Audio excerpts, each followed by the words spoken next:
Hello everyone.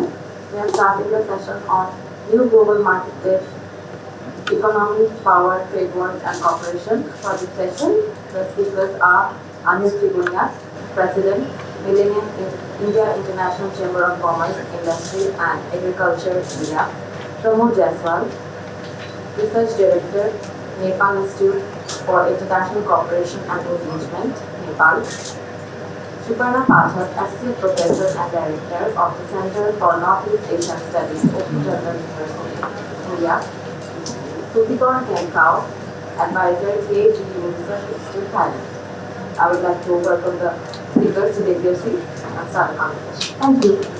Good evening, ladies and gentlemen. It is my pleasure to moderate sessions on the new global marketplace, economic power, trade wars, and corporations.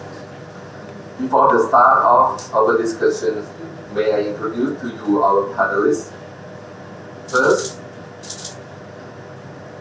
Ms. Sipana Pathak, Associate Professor and Director of the Okinawa Global University and the Center for Northeast Asian Studies. Next, Ambassador Anil Trigunya is the President of Millennium India International Chamber of Commerce, Industry and Agriculture, as well as former ambassador to many countries like Jordan and Bangladesh. Next one, we are honored to have Pramod Jaiswal, Research Director, Nepal Institute for International Cooperation and Engagement, NIICE, from Nepal. The fracturing world is being observed in many aspects. US and China are contending to be the world's first superpower. Trade war and technology war are threatening to separate the global supply chain into two separate chains. In fact, to some extent, we are observing the divergence in energy sector where oil and gas from Russia and Iran is banned by the West, while many of the global South still enjoying the cheaper supply of energy from this country. We have also observed it in the digital industry. For decades, major digital companies from the US, such as Google and Facebook, cannot operate in China. Recently, Chinese TikTok, digital platform from China, is being banned in the US. These cases may represent a tip of iceberg where more issues are lying underneath the surface, waiting to ignite in different industries affecting the global supply chains. So I will have three questions to ask for each round. The first one is, will this diverging movement continue to the point that separate the global supply chain into two chains, one by the US and another by China? And how these changing structures would impact us in the Indo-Pacific region? Please. Thank you, Professor. It's a wonderful question and a great way to kick off. Will this diverging movement continue to the point which will separate the global supply chain? The supply chain primarily in the Indo-Pacific region is established by the PRC or by China. But unfortunately, given constant disruptions, be it due to the trade war or COVID-19, countries are looking to move elsewhere, countries and companies. Talking about the Indo-Pacific region, I'll just give the example of two countries because there's a paucity of time. India and Vietnam. Companies are now talking about the China plus one strategy. And both India and Vietnam are the most frequently mentioned countries when we talk about alternative supply chains or leveraging the China plus one strategy. First, coming to India, because India has the highest growth rate right now in the world, India looks to leverage this shifting supply chain so that it can augur its own growth and global development as well, and so on. India is looking towards partnerships with the US more than with China right now. So there are multiple agreements on drug policy, digital partnership, development cooperation, and so on. That's just one example. In terms of technology and development, one cannot miss out Taiwan, and India has very active partnerships with Taiwan. Taiwan is known for the semiconductor industry, which is required by the whole world. So a semiconductor fab has already been established by Taiwan in India. It's functioning. Apple iPhones production has also started in India. These are things which the whole world needs. So India wants to leverage the China plus one strategy. As far as Vietnam is concerned, again, difficult political relations between Vietnam and China as well. But Vietnam wants partnerships both with the US and China. But the unfortunate bit about this is that even in the China plus one strategy in Vietnam, if you look at FDI statistics for the first 6 months, 23.1% of it is from China.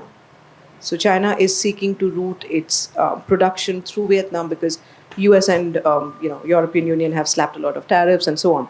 That is not what is India's approach. Countries will leverage this rivalry between US and China based on just issue-based interests. They'll cooperate accordingly with US and China, given what their political relations are, their economic relations are. For India, what works out now, Trump is in power. He's making a samosa cabinet. So countries in the Indo-Pacific, India being a big player, will look probably more towards the US in terms of partnerships. Thank you, Chair, and good evening. It's a pleasure to be here and share some thoughts with you. I fully agree with Professor Pathak, what she said. So let me try to say something a little different, that what is going to be the focus and how the countries are going to cope up with this. You know, when the pandemic happened, we had what we learned from that. Everybody suffered, but what we learned from that, there are four major challenges that the world faced. And that also was a part of disruption of the supply chains as we saw it. The 4H, the focus came on health. The focus was on habitat, which we now also call climate change. Hunger was a very major focus for every country. Even we saw the large number of people in the United States standing for the food packets. And the last one, H, is the high tech. How do you get the technology appropriate for your development? So these were the major challenges out of the pandemic that the world learned and tried to cope up with it. The countries like India have been able to do much better, apart from sharing the expertise, the products, like our supply of medicines and vaccines to 100 countries, irrespective of their political dispensation.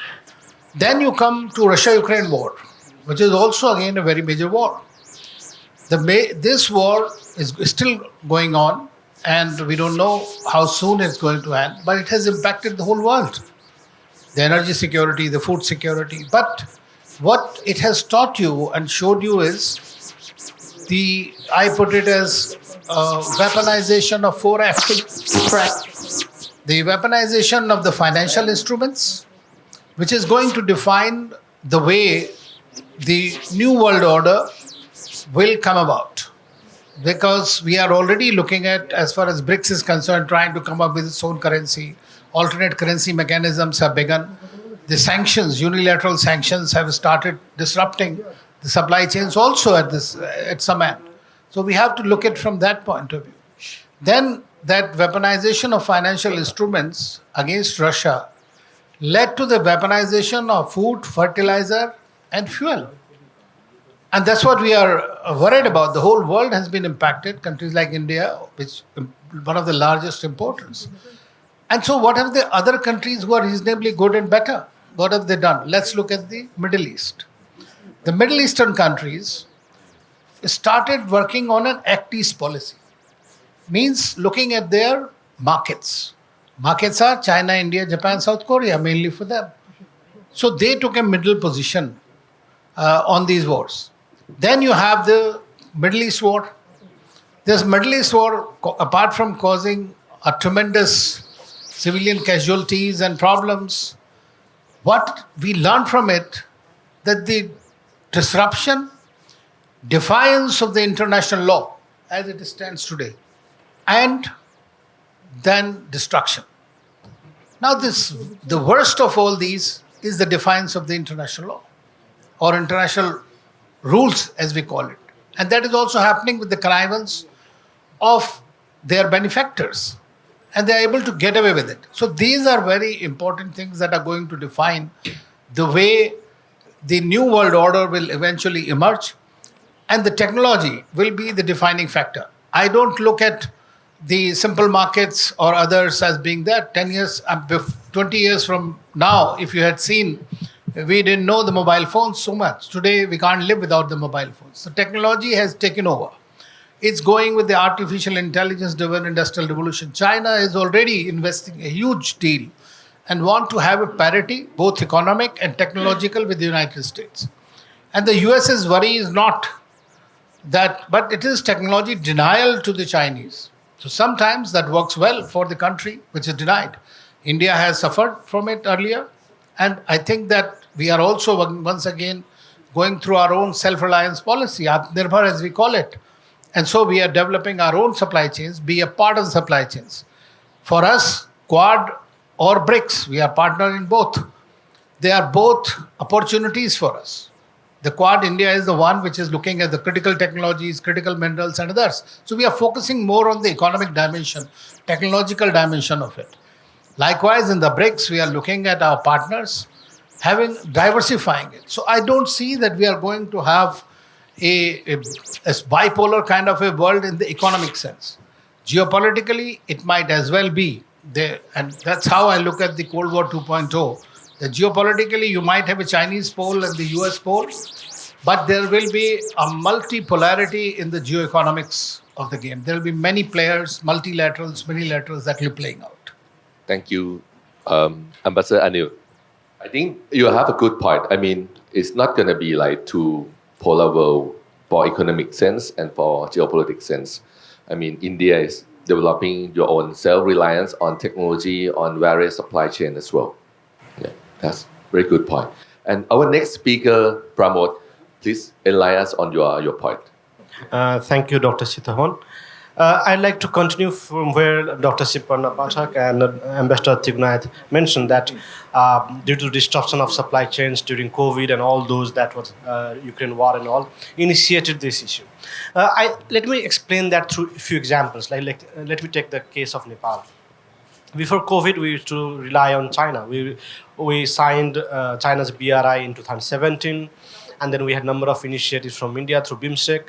But new things started coming up. We also signed a project from US, MCC Millennium Project.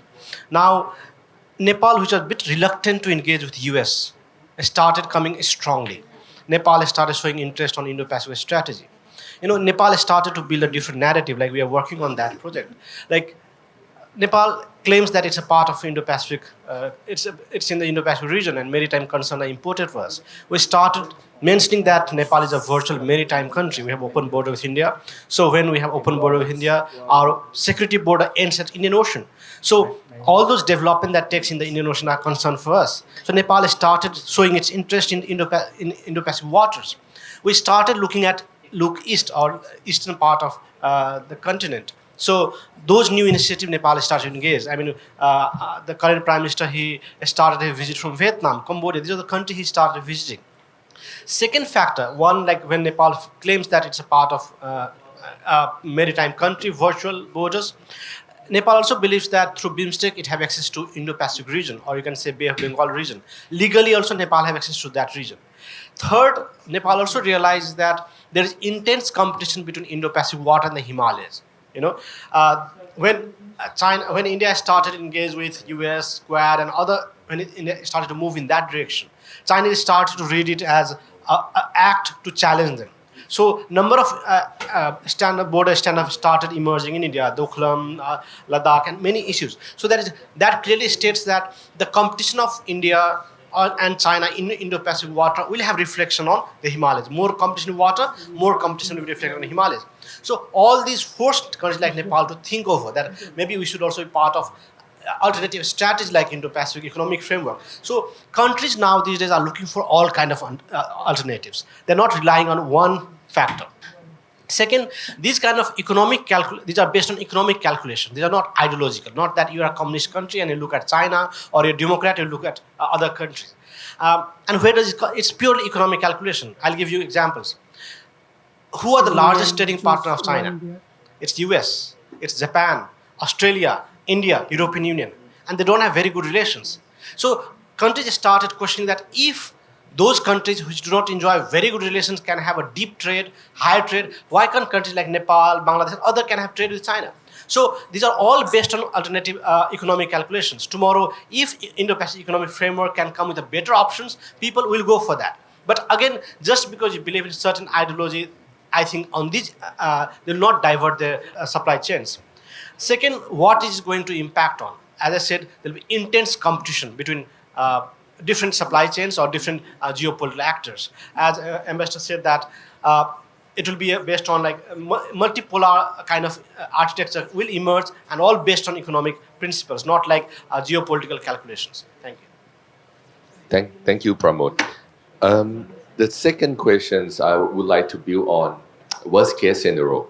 I mean, what Ambassador Anil mentioned is possible to happen like multipolar world with economic sense, with trade sense. But in the worst case scenario, we will happen to have two supply chains, one leading by US, one leading by China. And if that's the case, will the continuation of positive cooperations between China and India, as we've seen in the recent development, help preventing the global supply chain from moving into two separate chains? What I mean here is like, as long as we have large number of countries maintain their neutrality in terms of trade, in terms of technology war, in terms of supply chains, then we still have the space to engage between two supply chains. And that's gonna be how two supply chains still engaging and unite with each other, instead of having country taking side in terms of economics and trade. So would the neutrality or good engagement between China and India help preventing the global supply chains from separating into two chains? Professor Sipana, please. Thank you. I'll just mention, I'll beg to differ with the positive development between India and China, because even though there's been a disengagement, the disengagement is in just two areas, Demchok and Depsang. Issues still remain in other areas. Boundary dispute remains. Our armies still stand locked eye to eye at the borders. For India, this disengagement was important because we were spending billions of dollars on just ensuring stability in those two regions. But the boundary dispute still remains, the armies remain in place. So there's been a lot of jubilation in India in particular that, this is a movement forward, etc. But it's important to read what has been stated by the Chinese side. Even when Prime Minister Modi and Chinese President Xi Jinping met on the sidelines of the BRICS summit in Kazan this year, the ministries of the two countries produced very different statements. India said that the accord is a step forward for a multipolar Asia and a multipolar world. China said it refers only to a multipolar world. So the message was very clear that Asia belongs to China. Coming to the more economic bit, there are no statistics for Chinese FDI in India in 2024, but Chinese investment in India in 2021 was just 63.18 million US dollars. It represents just 0.37% of the total FDI inflows. India has imposed tariffs of about 30% on some steel products imported from China this year. It's going to stay in for 5 years. India has also initiated the highest number of anti-dumping cases against China again this year, highest by any country. So what India wants to do in terms of these, so that there's no bifurcation of the world into just two different supply chains, is provide an alternative. An alternative with the help of other like-minded countries. There's Japan, there's Australia, so there's the US as well, there's ASEAN, so there's the Blue Dot program, there's India's Sagar. So that a bifurcation does not happen, countries don't have to really take sides. Unfortunately, because of the political differences, India has to be very cautious with regards to China. And it's not just politics, it's also economics. There are several tariff and non-tariff barriers against Indian products in China. There's no equal market access. We've suffered a trade imbalance for years. We've mentioned that multiple times, for 20 years at least. It's not been addressed. I'll give you a few examples of the best Indian products in the world. India is known as the generic drugs platform of the world because we produce generic drugs at a very cheap cost. But when our generic drugs, our medicines, go to China, they are docked at the ports for months. What happens is that medicines expire. As compared to this, even in the most democratic and bureaucratic countries of the West, or even in ASEAN, there is easy access. So, yeah, so this is a non-tariff barrier driven by political motivations. Even if one says India produces agricultural goods, so there's a comparative disadvantage. Fair enough, we produce agricultural goods. Basmati rice is patented by India, but China would rather buy it from Pakistan. They would not buy it from India, saying that there might be 10 pests in those. Funnily enough, 7 of those pests are in China, not to be found in India. Again, non-tariff barrier. So even economically, China does not see us as an equal. So which is why things are going to be very, very difficult. What are we doing over here? European Union emerged as the largest trading partner for India this year. Before this, the last 2 years, it was the US. Before that, it was China. So we are trying to move our reliance away from China. And it's not just the US. We're also looking at EU. We're also looking at Russia. We are criticized by the Western world for having ties with Russia, but what we do with Russia is basically our own national interest. So we're trying to create this sort of a mechanism wherein countries don't have just two choices. It shouldn't be an either or. India wants to be the third way, and with the help of others, of course. So that's my inputs worth 2 rupees. Thank you. Thank you, Professor Sipana. Um, your mentions about third way reflecting the third role in the Cold War. Thank you. And please, Ambassador Anil. Yeah. Well, the thing is, the bottom line, I mean, this is my personal opinion, not the government or anything, is that China is going to be a challenge for India across geographies. South Asia is a major challenge. Every country will have to we'll have to perhaps change our style and strategy also. West Asia, you see anywhere, you are going to have a China challenge. Because China's basic policy, as far as India is concerned, is driven by containing India within South Asia. And that's not going to happen.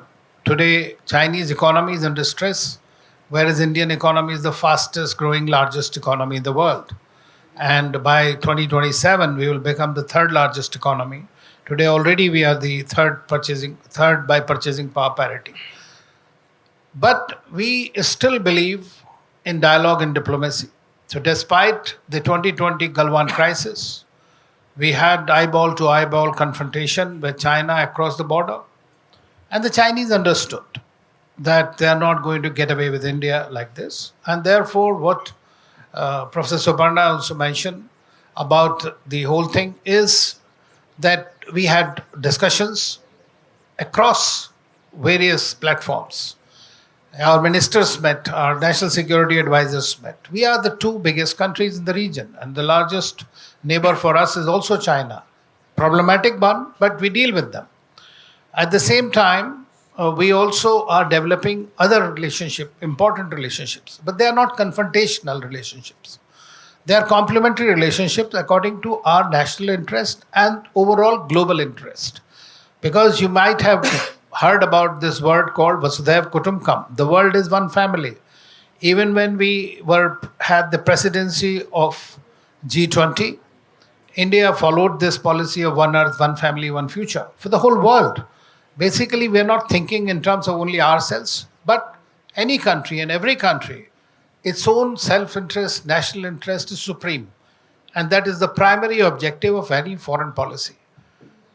But coming back to China today, irrespective of the fact, the problems, the Chinese in the global marketplace today are still an indispensable supply chain. That is precisely the reason that the United States changed its strategy from decoupling to de-risking. So I think the more and more countries will try to de-risk, which have the capacity to do so. And India is trying to do it by going through its Make in India project by as much as it can. But I will not subscribe to the idea that going forward, the countries can become islands.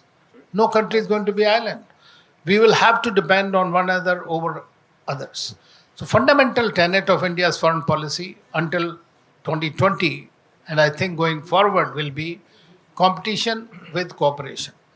And that's precisely the reason that we are also partnering China in various multilateral and unilateral organizations. In the BRICS, we are close partners. We are the founding members of the BRIC. We are also working with them in Shanghai Cooperation Organization. We work together in World Trade Organization. We worked with them in World Health Organization when India took or climate change negotiations, very similar kind of approaches we try to have. So wherever it is for the global good, we work with them. But we oppose, frankly, the Chinese hegemonistic attitude, their breach of our sovereignty. That's precisely the reason we don't subscribe to the idea of BRI.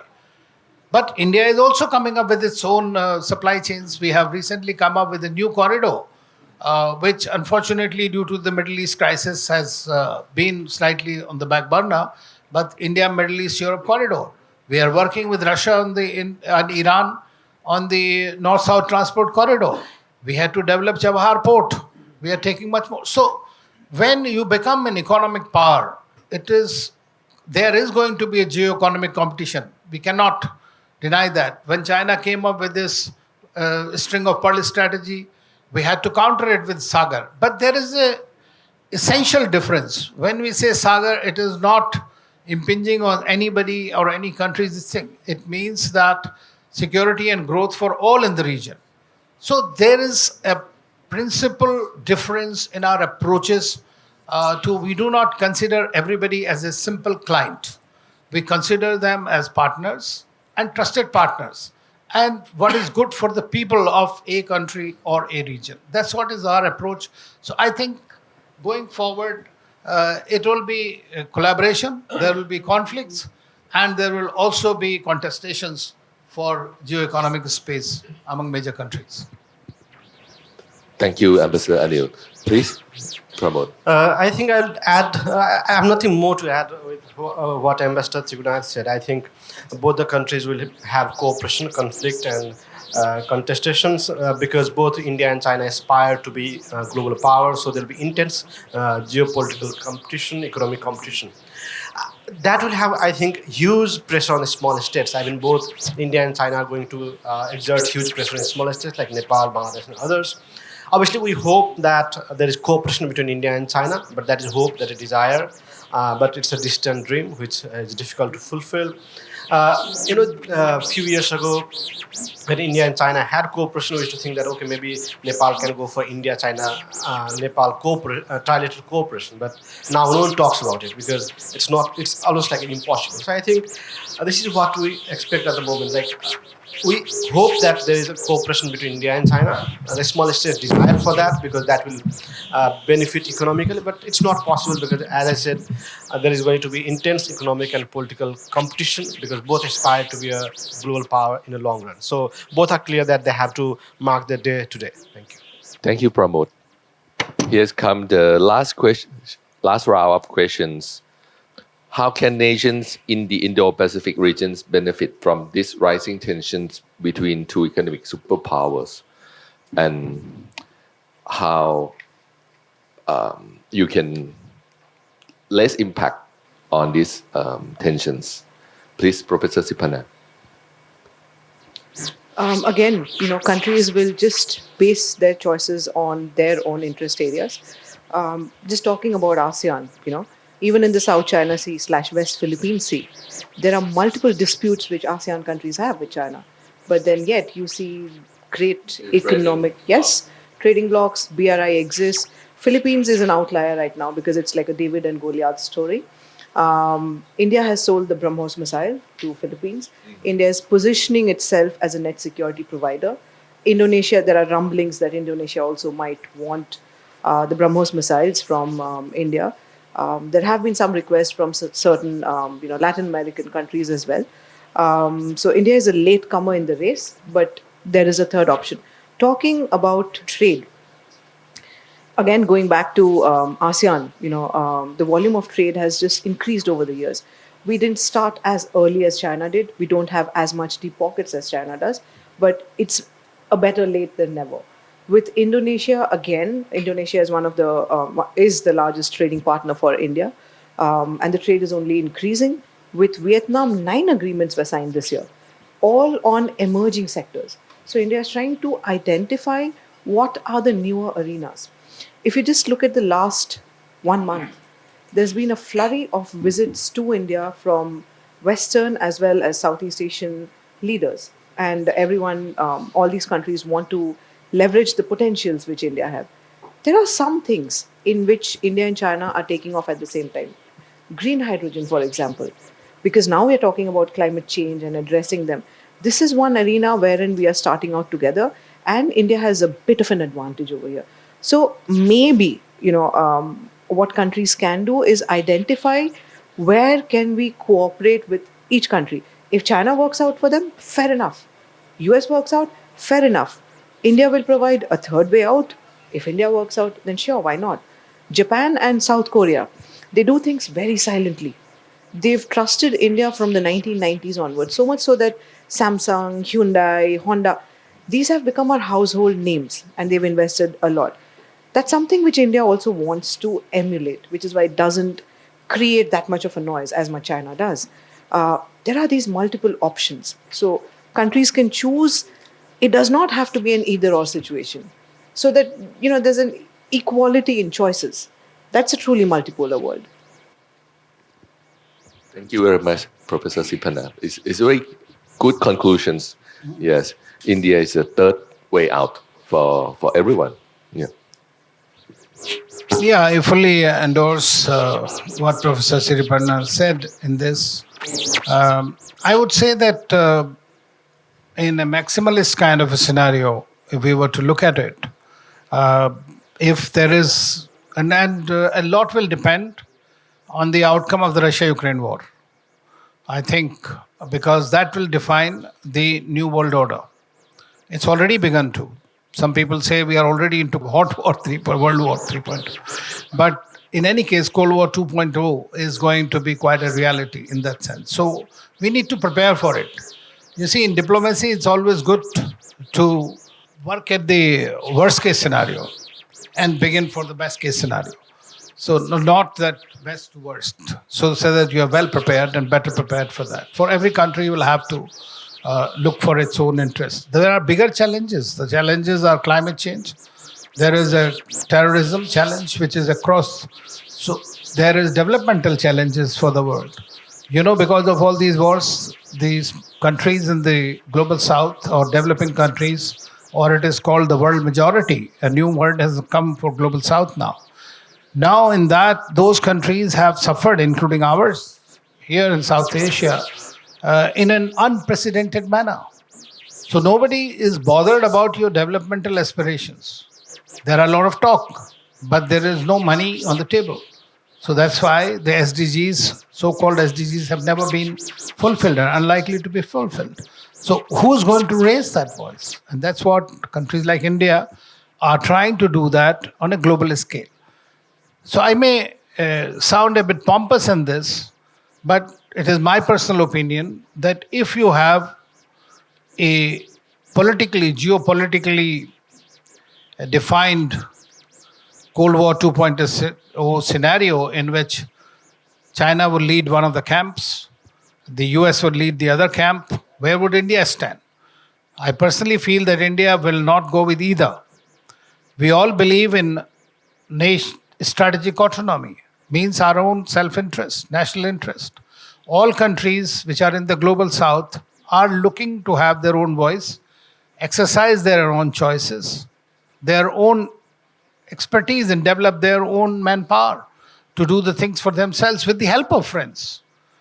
And I think that this strategic autonomy is something, and that's when today there was a big debate going on in the and discussion going on in the big hall there about India. I feel that all countries, small countries, big countries, everybody should have the choice. And the choice is, that's what is your strategic autonomy. You want to deal with China, you want to deal with India, deal with them. You have to be transactional. I think the emotion from diplomacy must be dispensed with. It is very important today. Otherwise, we will be driven by emotions rather than the hardcore or the facts. So that's where it is very important. So I believe that like India has been the focusing throughout through its capacity building assistance, through its whether it's in the pandemic or otherwise, raising the issues, raising the voices. Every time, I think that India is looking and can provide a lead as another grouping, which would be nations for a strategic autonomy. This is not non-alignment.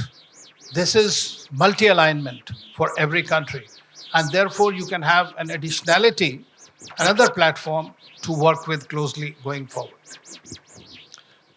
Thank you very much, Ambassador Anil. I think your point about Cold War 2.0 is quite interesting, and you point out that I from my point of view, I think even though we have Cold War 2.0, we will still working together as a multipolar on trade and economic cooperations.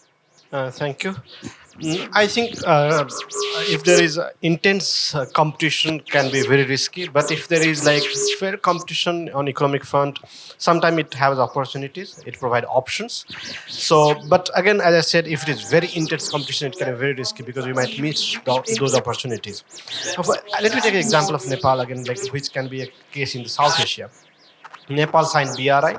We are also part of BIMSTEC, and we also got MCC project from US, and we are implementing all three. And all this has also made China very serious. It has also made India serious. With the emergence of China, India used to promise number of projects, but they do not used to deliver on time. But now Indian projects are on time. China is also now coming with serious projects. They had number of projects in the region. They were caught in West Trap. It got a bad name for China. Now China has come with BRI 2.0. Then BRI new initiatives are coming. So when there is competition, it open options, it provide opportunities. But if there is intense competition, sometimes you are caught into geopolitical rivalry, and you might not be able to benefit from either of those. So that is the risk. Uh, I see risk even in Nepal. Like what happened, we have signed BRI, but not a single project on BRI has been implemented. MCC, we are progressing very slow. The fate of MCC by American project, it's not clear. So it has both options as well as challenges. Thank you. Thank you very much, Pramod. I think we should have a question from the floor. If anyone would like to ask questions, feel free to ask. Please go to the microphone and ask questions. Hello everyone, this is Ashik. I am pursuing my postgraduate degree at the University of Dhaka.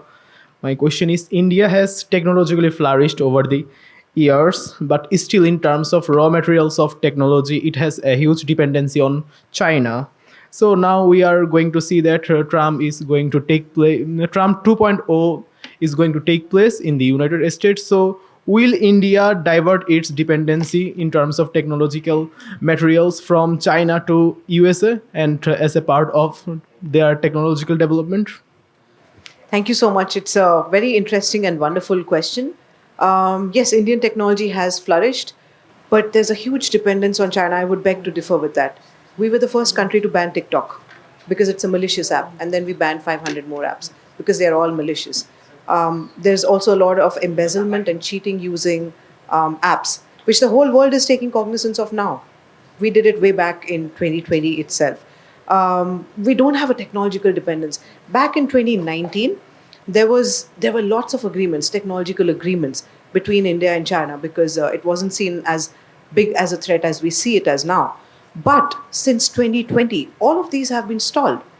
In fact, there was a Hike Vision which was being used for our Prime Minister's security, which was a big threat. That was also done away with. So you won't see Hike Vision that very easily. We are very cautious about allowing investments in our tech sector in particular. China wants to invest in our tech sectors, not in the other sectors, and we are not going to allow that because it's a security concern. It's a huge security concern. Now that Trump is in power, he's making a samosa cabinet. Is it going to increase our partnerships? We already have a lot of tech partnerships with the US. What my reading is that it's just going to increase in the next few years. India does not use the word alliance because since you're a student, when we use the term alliance, it shows a power differential. I would only ally with someone who is more powerful than me. India believes in equality, equal partnerships. We use the term friends. Even for Bangladesh, we use the term friend, or we use the term partners. For the US also, we call it a partner. So it's going to be an important partner. It's already on an upward swing in the last 5 years. And under Trump 2.0, I think it's just going to increase further. Thank you. Thank you, Professor. Next person, please. Okay. This is Fahim from Dhaka University. Want to know is completely basic about the hegemony and trade war. So my question is: are the trade wars between major powers such as U.S. and China indicative of competing imperialist tendency, or do they reflect a deeper crisis of capitalism? That's it. Anyone can answer my question. See, I think that between one thing we have to see the Western countries and how China is progressing. There is a general perception that the China's rise is malignant. I mean, that's the perception in the West because of its hegemonistic tendencies. But at the same time, do they have the capacity to continue to counter China or stop China's rise? That is something that will be watched in times to come. The way Chinese are trying to catch up. And you have to give credit to them. They have done amazingly well. Of course, with the help of the Americans themselves. Since 1974, as you know, Nixon's meeting after the China opened up in the 90s, and it has just grown and made that kind of a strength. And today, its basic objective is to become a major or a top technological power. Many people say military power and all that. Tomorrow's wars are going to be mostly fought on technology. So therefore, they want to have this technology superiority over the United States. And that's the major problem between these two countries. And that's what they are trying to do: denial of technology, denial of economic opportunities, creating these. But then already in the 20, 30 years, China has achieved that status. We need to admit that and acknowledge, because it's always good to acknowledge it and then proceed from there. So this war or technology war or the trade war that we are looking at between them will continue. Now, coming of Trump today will accentuate it to some extent. Like, as you know, this morning or yesterday, I think, in Peru, President Biden and President Xi Jinping met. And Xi Jinping said that I'm looking forward to work with Trump. Now, Trump also is a businessman. He's a transactionalist. So he will try to contain China to the extent by putting tariffs, by creating those issues. But at the end of the day, we have also seen him hugging North Korean leader. So this time he'll be more predictable. But this particular thing is for space, global space and leadership, and not necessarily, as you mentioned, about the capitalism in mind. Thank you. Again, brilliant question. So I see Dhaka University students are really brilliant. Hegemony and trade war. Is it a crisis of capitalism or is it imperialistic tendencies? Unfortunately, every country is imperialistic. Every country is capitalistic because money matters. US, we cannot wash away its sins. It's done it for a very long time. China, again, we can't wash away its sins. When China talks about the BRI, for example, I'll just give the example of Bangladesh. Even a few years ago, China got its own laborers. The hope from recipient countries is that employment will be generated. Because, people can work on those projects. But China gets its own laborers.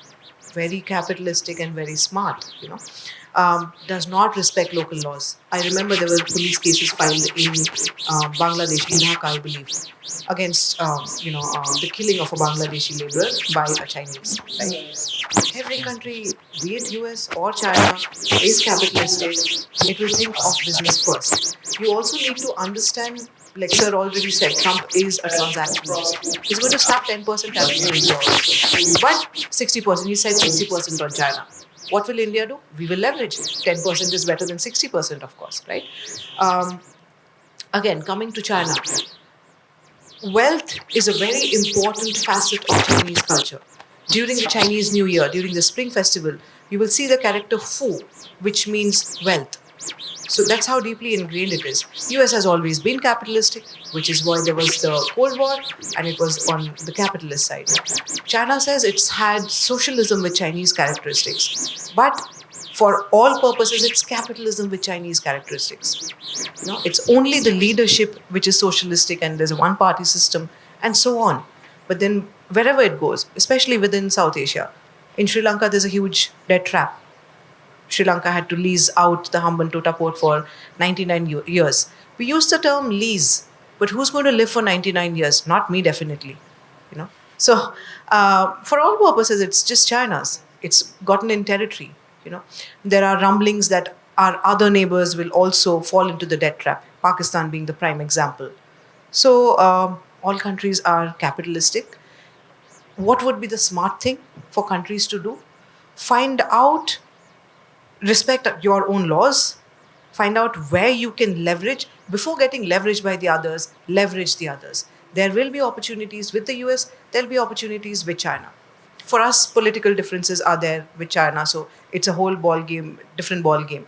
But for other recipient countries which are part of the BRI, etc., lev- leverage them before they can leverage you. That's the more rational thing to do. Try to outsmart them. Please promote.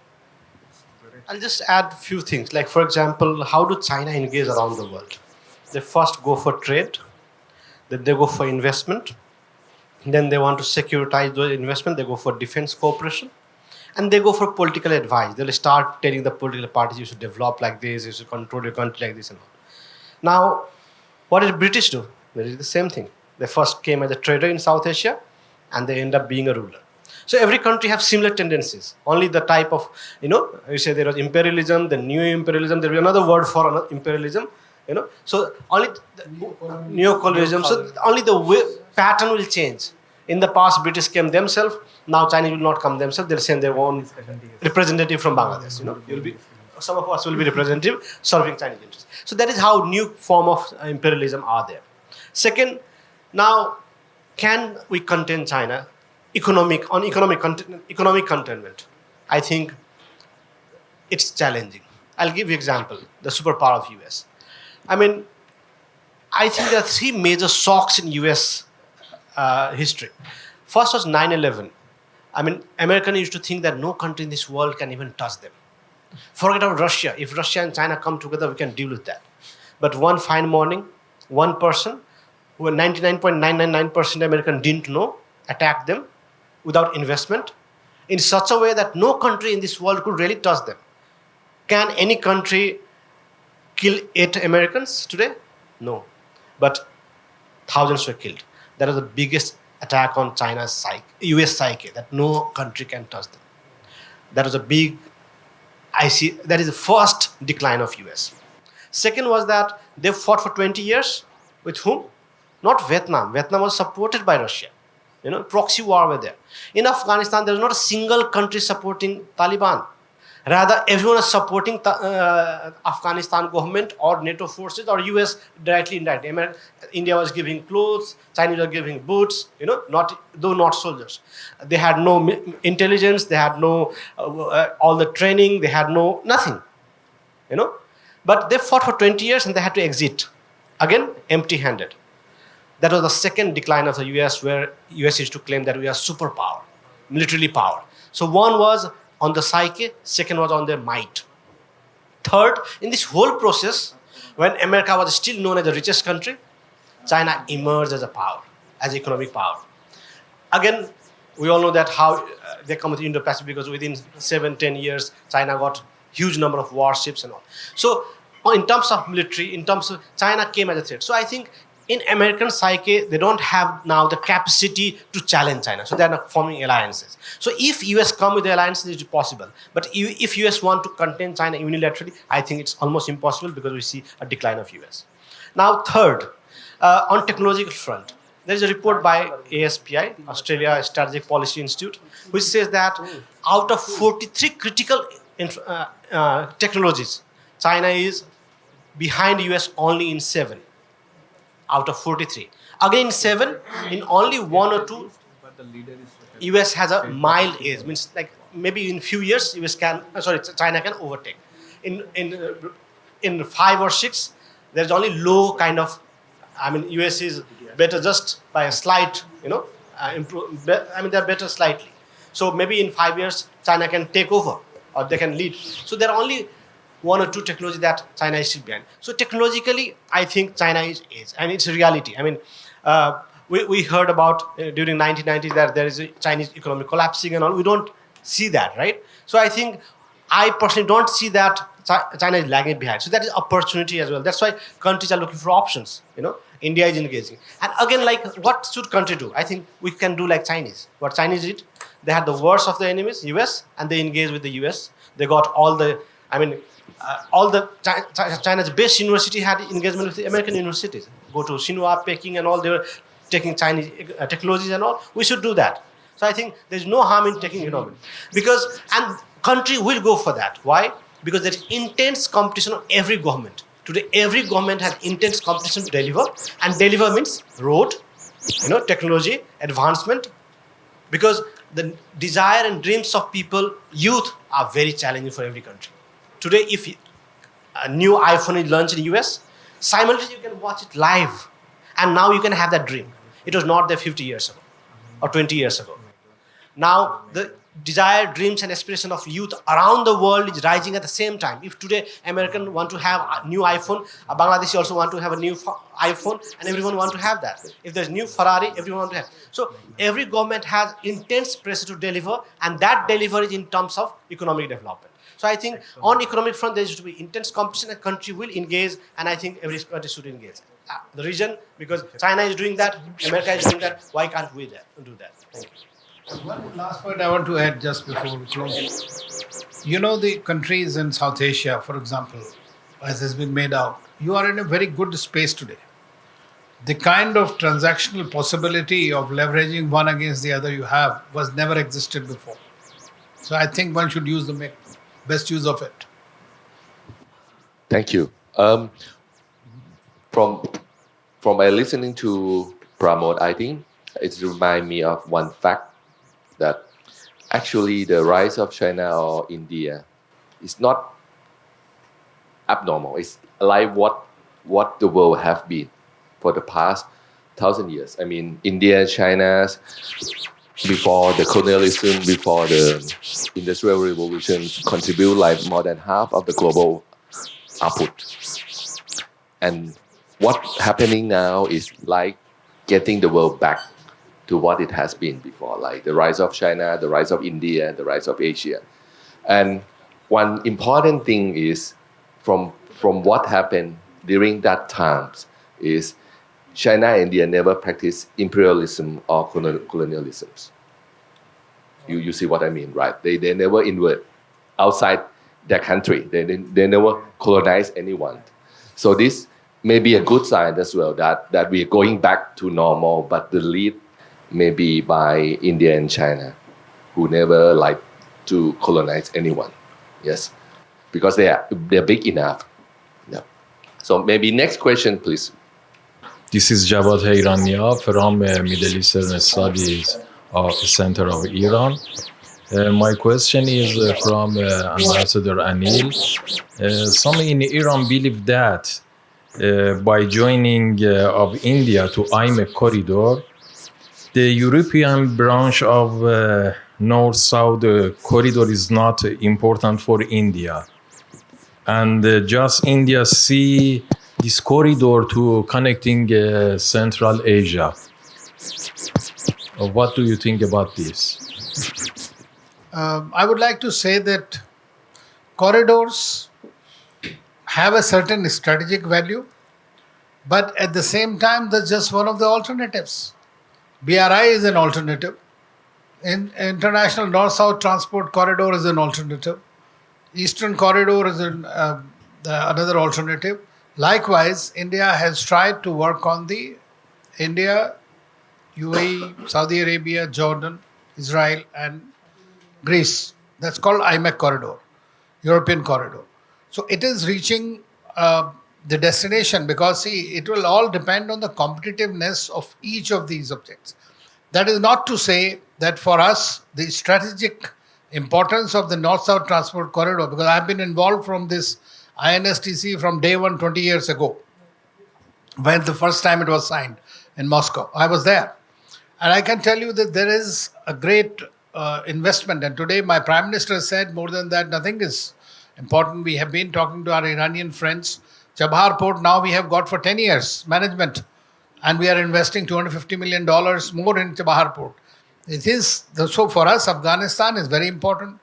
Iran is very important as strategic partner, and so is Central Asia, because that provides an access to an area which is a natural partner for us, Central Asia. So it is very much a policy. So it is, as far as these corridors are concerned, I think we tend to give too much attention to their competitiveness with the regional powers. But here it is yet another corridor. I think that's how you should look at it. Thank you. And another question from Professor Patak. Some scholars in Iran see the relationship between Quad and BRICS as antagonistic relationship, and China also see the BRICS as a bloc to strengthen its role in global South. How see India these blocks? Professor Anil mentioned that India see two blocks as opportunity, but I think by more conflict between the United States and China, India should choose one side and cannot act according to a hedging strategy and should choose balance of power. What do you think about this? Thank you so much.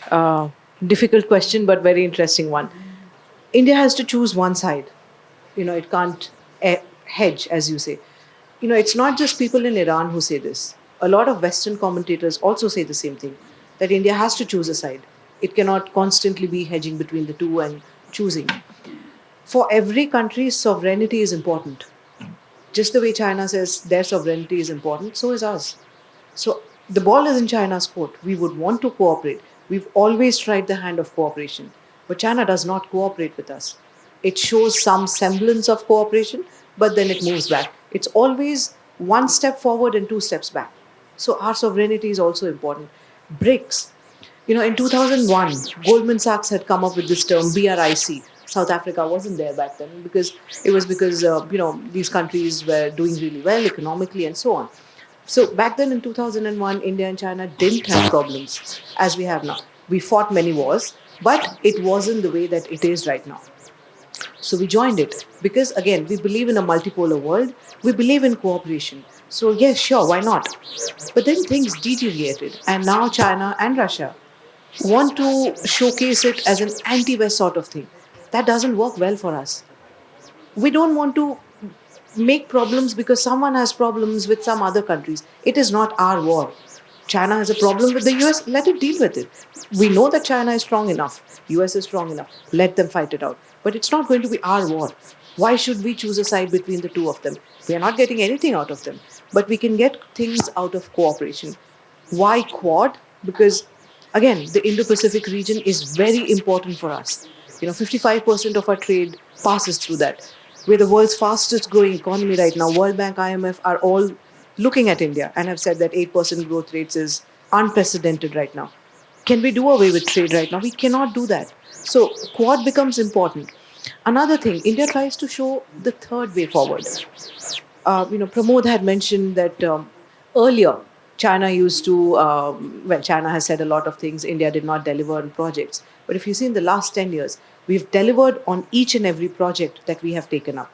In the Quad, there are 4 countries. It's not a military grouping. China first they laughed at it because they didn't see India as powerful enough back then when Shinzo Abe had mooted the idea. But then India became powerful enough. So earlier they said, oh, it's like an ocean froth. It's going to dissipate. Now they call it Asian NATO. But none of the Quad members have ever said that it's a military grouping. It is not. What we try to do within the Quad is provide security and some sort of semblance of normalcy. I'll just give you an example. We talk about STEM courses within the Quad, educating the youth in science and technology, medicines, vaccine diplomacy. When the COVID-19 pandemic broke out, it was not the US which gave vaccines free of cost to its neighbors or anywhere in the world. India did. We tried saving our lives, others' lives as well, ours. There has been huge criticism of that within India. because a lot of our own people died. But yes, we decided to go ahead and provide the vaccines because that's what good neighbors do. China did not really do that. It weaponized it again. Why are we still in the BRICS? We should move out, maybe. This is a strategic culture of India. We don't get out of things that we sign on to. It's a promise. It might have issues, but we'll stay inside.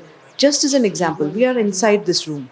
So even if we have, say, Pramod or Ambassador Trigunayat or Professor Sutikon, we have differences. We can still talk inside, as opposed to, say, me being outside trying to desperately listen and make changes. It can't be done from outside. So we are in the BRICS. We will stay. We will try and leverage opportunities. Quad is necessary because this sort of normalcy has to be shown. We don't even mention China by name in the Quad. So China is, I don't know why it's getting so threatened by, India providing some sort of net security. It's just that the times have changed. Earlier, China thought India was weak, and yes, we were weak, militarily and economically. Not anymore. You know, we have been following this policy of multi-alignment. It is not hedging. Please try to understand this. When we started importing oil from Russia, the whole European, Americans, everybody was dead against us. But we stood our ground. It was not because of that. We said it's our own national interest. And it also balanced the oil prices in the world. India is the second largest importer of the crude. So it's not that. Secondly, look at it, the way the India approaches, and it is misunderstood, maybe in the neighborhood sometimes, but the way India approaches is always, we are not hegemonistic in any way. We want to grow, and we want to grow with everybody, with the share and care approach. That's what the Indian, this thing has. At the same time, India is trying to act as a bridge between the West and the East and the North and the South. The only country that has that capacity, and this has become clearly evident. We were all through opposed by the West, all through since the Russia-Ukraine war, right? But we stood our ground.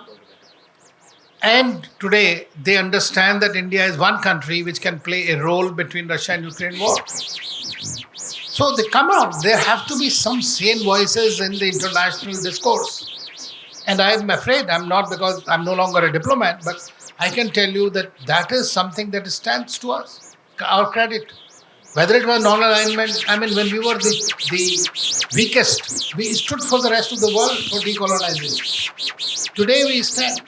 We have not fought with China. China came into it. We have a border problem that needs to be resolved. If they are in good faith, they do it. They agree to the agreements that we have signed together, have the confidence building measures. I don't see any problem with cooperating with China. It is our biggest neighbor. We have to work together. We have to live together. We are ready to do that, and we are doing it in different ways. Wherever it is possible to cooperate, we do. So our policy with China remains competition with cooperation. Russia is our special and privileged strategic partner. Irrespective of what is Russia's relationship with the rest of the world is, India has stood with Russia. On the other hand, with the United States, it's our global comprehensive strategic partner. So there must be some good that they all tend to trust us. That's why we are a part of the strategic pivot.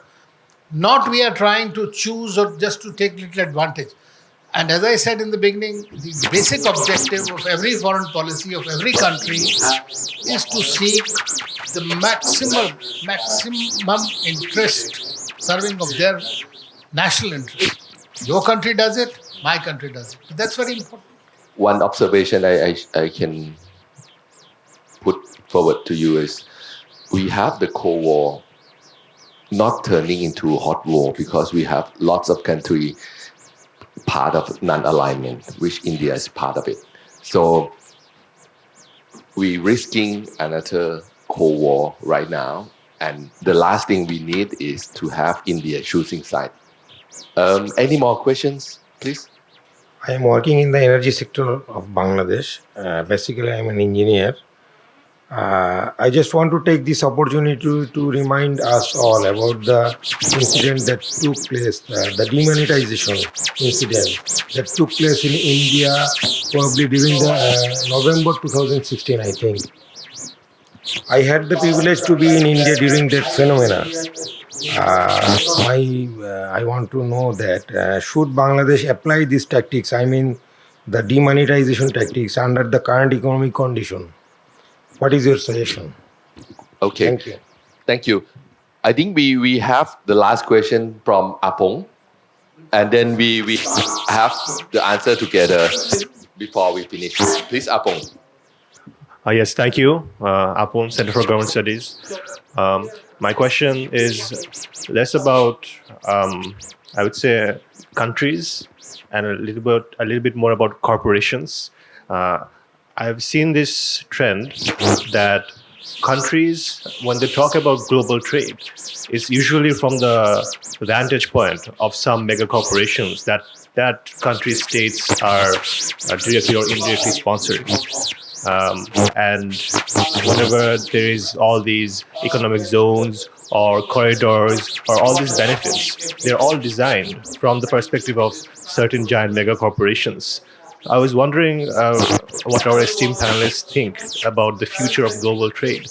Will there be more of these kind of giant mega corporations taking control of a portion of geopolitics through this sponsored trade between countries? Because, for example, whenever we see trade between India and Bangladesh, the headlines are always about Adani. The headlines are always about energy trade, and the headlines are all about construction projects and all that, infrastructure development and all that, contractors who are being used. Same with China as well, and also Russia with the nuclear power plant. But we see a lot of local trade between India and Bangladesh as well. For example, from the Meghalaya province, there's a lot of trade between Meghalaya and northeast Bangladesh. But the infrastructure it's not developed at all. A lot of people depend on the trade. Their livelihoods are based on that trade, especially of boulders and rocks and all that, construction materials. But those people's livelihoods are never focused. They're never the foreign policy talking point. They're never the headlines.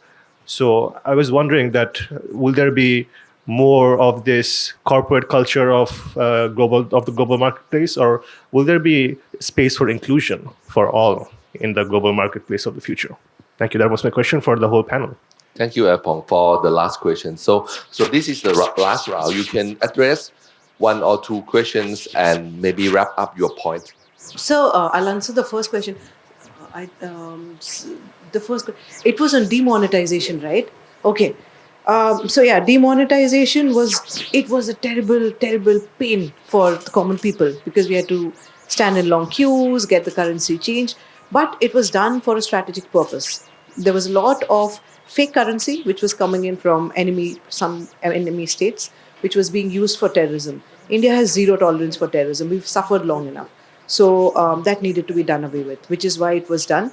We undertook the pain. There were rumblings that, because the Modi government has done it, he's going to get voted out of power. But then he came back to power, and he came back to power again. And maybe we don't know, maybe he'll come back to power again. Because it was done for a strategic purpose. In the next few years, we saw that, the incidences of the usage of black money, laundering, those reduced because there was now a new sort of currency. So, demonetization initially it pinched us. Every change pinches in the beginning. Bangladesh has had a wonderful revolution right now, but the currency has reduced. It has tanked a bit. Whenever there's a good thing which starts, it will pinch a little bit. But I'm pretty sure, as the months roll by, it will be fine. If there is a problem of terrorism in Bangladesh, maybe, something similar can be done. Coming to the question, is there going to be corporate culture forever? Trump is coming in. Elon Musk is in, he's also in the cabinet. So it's great.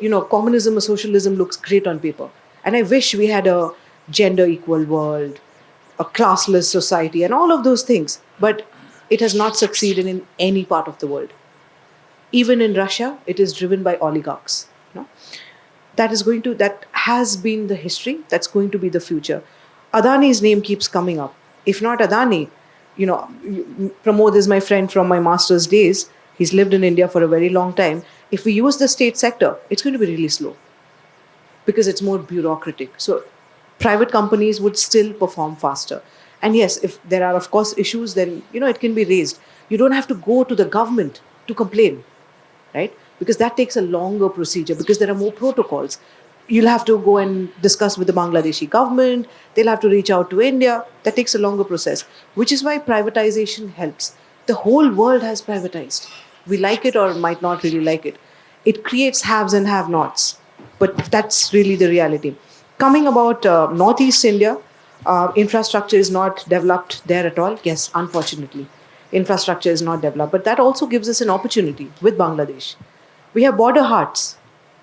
We trade very easily through border hearts. That is something which will not happen in any other part of India. So wherever there is a problem, there's also an opportunity. In the morning, I learned that Bangladesh actually sends a lot of LPG cylinders to Northeast India. So, there's also an opportunity for furthering India-Bangladesh trade. Peripheries, unfortunately, are not the central focuses of any government in the world. Everything happens, say for the US, everything will happen from DC. In China, everything will happen from Beijing. You go to Quezhou, you go to Yunnan, least developed provinces, Xinjiang, Tibet, Heilongjiang, so on. That is true even for India. Unfortunately, we humans are this way. And when we become political creatures even more, we think of addressing or developing the place we are in, which would be the capital of the country. So unfortunately, I don't have a solution because every single country does this, including us. Well, one thing on demonetization also had its positive side. You see, India launched this digitization drive, and this was something that helped a great deal. I mean, if you go to India, barely any country will find where you have this kind of a smooth transaction, and quarter of the global transactions take place in India, from the vendor at the street to the top. So that's something, there's a benefit out of it. Initially, there was a problem because I personally feel that it could have been better executed rather than this thing, but the government had its own objectives. You see, Northeast has been neglected in India for a very long time. And I was in Bangladesh in 86 to 89 when I served here. And I used to travel to all the border checkposts and see. At that time, I can assure you that the Bangladeshi side of the checkpost at the Benapole was much better equipped and better than the Indian side. But today we are also developing your side of the checkpost. And likewise, now since India's focus has been on Northeast, and we are combining our neighborhood first policy with the Act East policy, with Japanese, with others, with India, there is a much greater allocation, much greater focus there. But terrain is, of course, not that easy, as you know. So it is, something is lacking, but I guess that there is a tremendous focus on both sides to somehow do that. Corporates are a reality. They are also known as the non-state actors. They are powerful actors. But so they just don't develop everything by themselves. They need a very large number of SMEs and the groups, which ancillary industry, and they plug into that. So they also do something. As far as, you mentioned about Adani, this was your previous government which negotiated with Adani for this power deal. So it's a private deal, basically. And they are the companies which have the capacity to generate funds, to invest funds, to make money. That's unfortunately is the truth our friend mentioned about capitalism. So that's how it is. And we are going to see more and more. So there will be bigger and bigger companies. Every country tries to make its own multinationals, which can also operate, because there are several advantages of those companies as well, irrespective. So I think that there is no hard line to anything. We need to keep an open mind and look at both the positives and avoid the negatives to the extent possible, neutralize them in every... governments can't control. Some of these multinationals we have seen now, today, because of the technology, there is e-commerce is taking place, Amazon and all that. Now data has become the big thing. There is a war on data today. So who's going to control it? What is going to be the regulation? How do you regulate the AI? So we are having very new challenges. And that's why I still maintain that tomorrow is the technology war that is going to be the most difficult to handle, but absolutely necessary. Thank you very much for all your contributions, Professor Sipana, Ambassador Anil, and Pramod. We have very good discussion today, and I would like to ask you to give a round of applause to our panelists, honor panelists today. Thank you. Now I will request the speaker to come front and take the group picture.